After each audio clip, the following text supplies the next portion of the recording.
Bonjour les enfants et bienvenue sur ma chaîne. Aujourd'hui, on se retrouve avec les aventures de Paille, l'épouvantail. C'est parti! Il était une fois un épouvantail. Ce n'était pas un épouvantail banal, non, c'était un original. Un épouvantail qui avait le don de penser, de parler, de chanter, de bouger, de se déplacer, comme si Geppetto était passé par là. Rappelez-vous, son pantin de bois était devenu un vrai petit garçon polisson.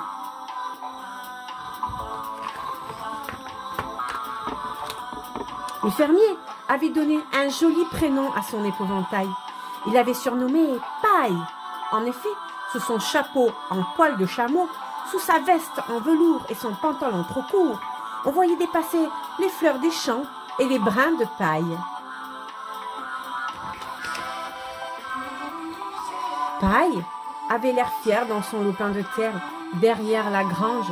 Les oiseaux avaient un peu peur de ce personnage étrange, surtout les mésanges.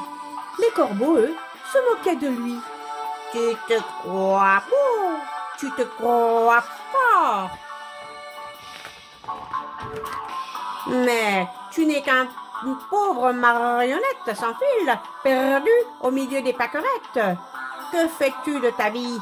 Rester dans un pré sans bouger, cela ne fait pas envie. Nous, on s'envole, on vole, on survole les villes et les campagnes. Et toi, au fil des saisons, tu t'enracines. Tu es tout seul et tu n'as même pas de copine. » Paille réfléchit et rumine. Ils ont raison, ces corbeaux, pas très beaux. Le fermier m'a planté là, mais il ne veut pas finir. Je ne veux pas finir comme une vieille branche, ressembler à un triste pantin sans famille et sans copain. Je ne veux pas rester confiné pendant des années dans ce champ de blé. Alors, le lendemain matin, Paille se retrouve sur le chemin, bien décidé à reprendre en main son destin. « Je suis comme la chèvre de Monsieur Seguin, pense-t-il. Je m'en vais voir plus loin. Et puis, si je rencontre un loup, je ne crains rien. Les loups ne font pas ripaille avec les tissus et les brins de paille. Moi, je ne vais pas aller dans la montagne. Je vais rester dans ma campagne, manger des fruits dans le verger, me régaler de quelques légumes dans le potager. »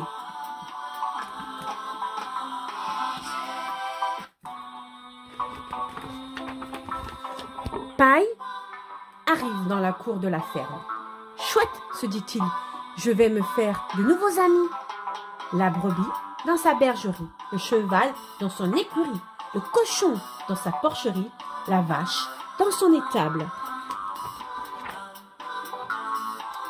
Le fermier et la fermière qui étaient à table sortent alors avec leur vieux balai et le chien se met à aboyer furieusement. « Oust, oust, du vent, espèce d'incapable! Tu ne veux plus faire ton travail, Paille? Va donc voir ailleurs si le monde est meilleur. » Paille essuie une larme et continue son chemin. « Pour me faire des copains, je dois aller voir plus loin. Au revoir la campagne et les bottes de foin. Je vais découvrir la ville, marcher sur les trottoirs étroits, m'amuser avec les garçons et les filles, regarder les voitures, et tant pis si l'air est moins pur. » Mais au bout de quelque temps, la ville, ce n'est pas très marrant. Un épouvantail dans une rue, c'est vite la pagaille. Surtout, boulevard Raspail. Paille slalom entre les piétons pressés, les motos, les vélos et les autos, et les mobylettes et les trottinettes.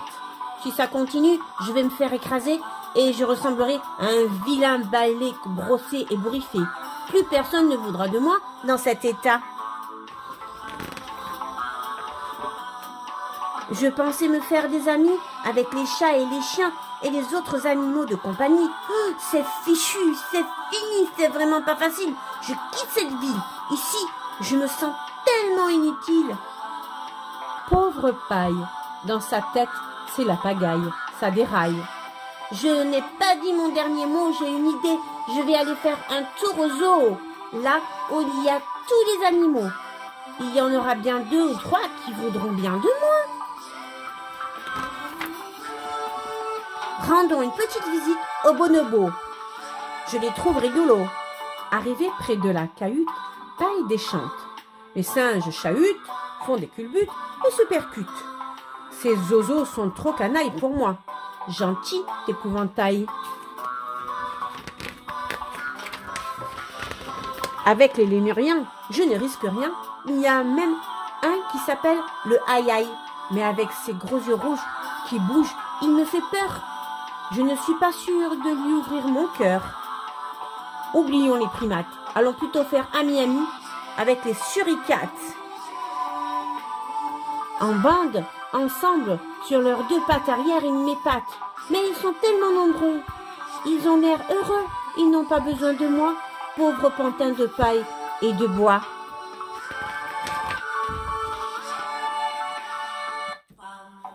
Bon, les pandas si mignons.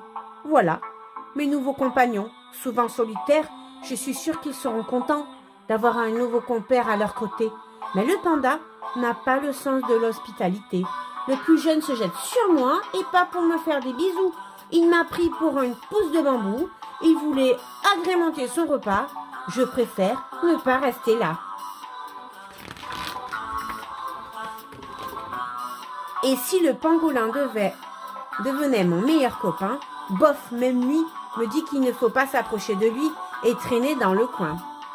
Paille quitte le zoo. Désolé, dépité, déprimé. Je vais retourner dans mon champ de blé. C'est bientôt l'été. Il y aura des moissons, de l'agitation et de l'animation.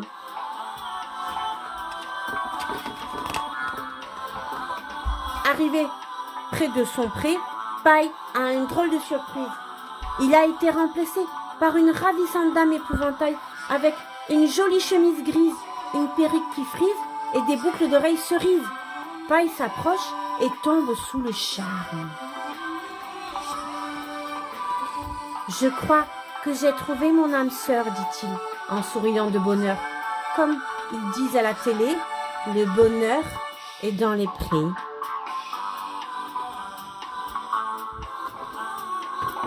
C'était Paille, l'épouvantail. J'espère que cette histoire vous a plu. Elle a été écrite par Brigitte Trénier, illustrée par Maïté Smith, par les éditions Lire, c'est partir. Je vous invite à faire un petit pouce si ça vous a plu.